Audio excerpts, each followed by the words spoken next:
नमस्कार बच्चों, मैं आर.के. त्रिपाठी आज कक्षा 11 के लिए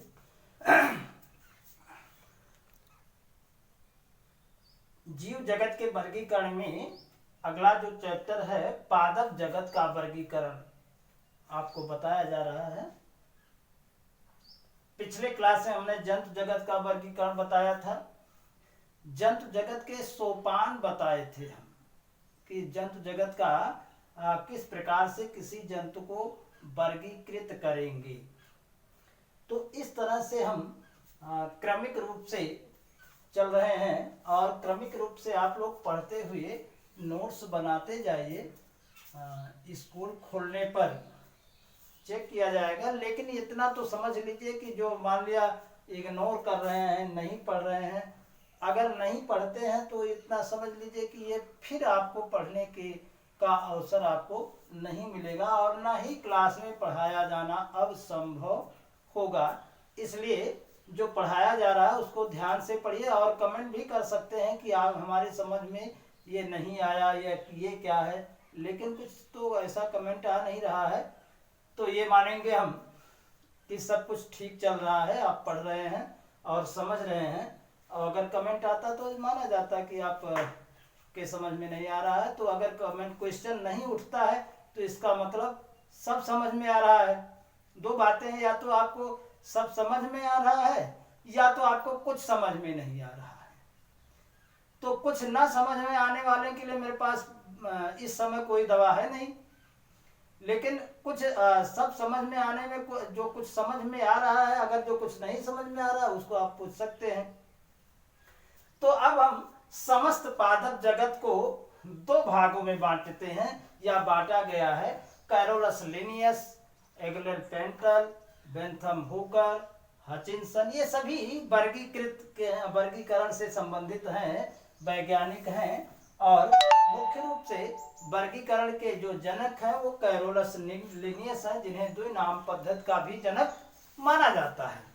तो अब समस्त जीव जगत पादप जगत को दो भागों में बांटा गया। एक तो क्रिप्टोगैम्स, क्रिप्टो का मतलब हम शब्द बता दे रहे हैं, शब्द का अर्थ बता दे रहे हैं। सारी चीजें जो है ये विज्ञान की लैटिन और ग्रीक भाषा से ली गई हैं, तो उसका अर्थ अलग अलग है। क्रिप्टो का मतलब होता है हिडन या छिपा हुआ, गैम्स का मतलब होता है गैमेट्स, अर्थात ऐसे पौधे जिनके चाहे मेल गैमेट्स हों, जनन कोशिकाएं हों, और चाहे फीमेल जनन कोशिकाएं हों, वो छिपे हुए, और कहाँ छिपे हुए होते हैं, वो पत्तियों में धंसे हुए पाए जाते हैं। तो इन्हें छिपे हुए गैमेट्स होते हैं, अर्थात इन्हें हम अपुष्पी पादप कहते हैं। क्या? अपुष्पी पादप कहते हैं, अपुष्पी पादप। और दूसरा फिनरोगैम, फिनरो का मतलब होता है विजिबल। क्या होता है? फिनरो का मतलब होता है FINRO, ये PH है, PHINRO। फिनरो मतलब होता है विजिबल, अर्थात दृश्य। ठीक है, तो फिनरोगैम्स यानी अर्थात जिनमें गैमेट्स दिखाई देते हैं, अर्थात पुष्पी पादप। क्या? पुष्पी पादप। अब क्रिप्टोगैम्स को दो भागों में बांटा गया। एक तो क्लोरोफिल विहीन होते हैं, जिन्हें हम कवक कहते हैं। कवक इसलिए कहते हैं क्योंकि जो है फंगस या इस शाखा को हम माइकोलॉजी कहते हैं। इनमें क्लोरोफिल नहीं पाया जाता है, लेकिन इनकी कोशिकाएं कोशिका भित्ति युक्त होती हैं, अर्थात इनकी कोशिका सेलुलोज तो नहीं बनी हुई होती हैं। जो है एक काइटिन नामक, इसे हम फंगस सेलुलोज कहते हैं, काइटिन नामक पदार्थ से बनी हुई होती है। दूसरा क्लोरोफिल युक्त, यानी क्लोरोफिल युक्त है, इसका मतलब कि ये जो है अपना भोजन स्वयं बनाती है। तो इसमें तीन भाग हैं, एक तो थैलोफाइटा है, दूसरा ब्रायोफाइटा है, तीसरा टेडोफाइटा है। थैलोफाइटा, ये अर्थ क्या है?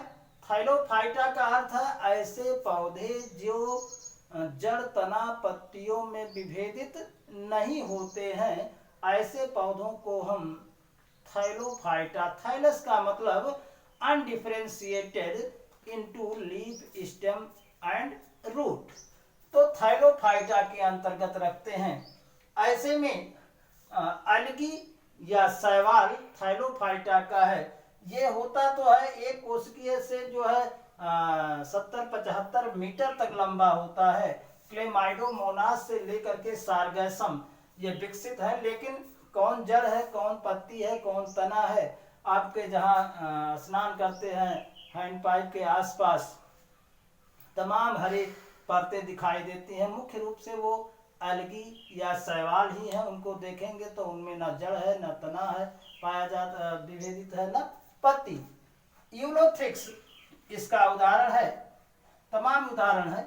अगला अगर हम बात करें तो इनमें क्लोरोफिल पाया जाता है। विभिन्न प्रकार के क्लोरोफिल पाए जाते हैं।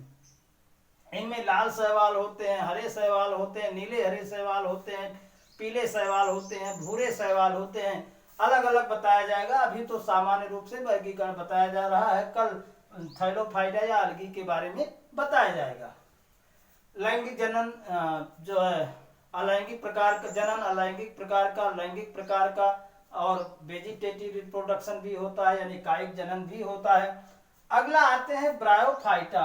Bryophyta, bryon means moss, phyta means plant अर्थात मास प्लांट। ऐसे पौधे जो जड़, तना, जल और स्थल दोनों पर पाए जाते हैं, उन्हें हम ब्रायोफाइटा के अंतर्गत रखते हैं। इसमें अंतर केवल इतना है कि इनमें भ्रूण का निर्माण नहीं होता है थैलोफाइटा में, और ब्रायोफाइटा में भ्रूण का निर्माण होता है। कुछ भाग विकसित पौधों में पत्तियां और तने में विकसित होते हैं, लेकिन जड़ इसमें नहीं पाई जाती है।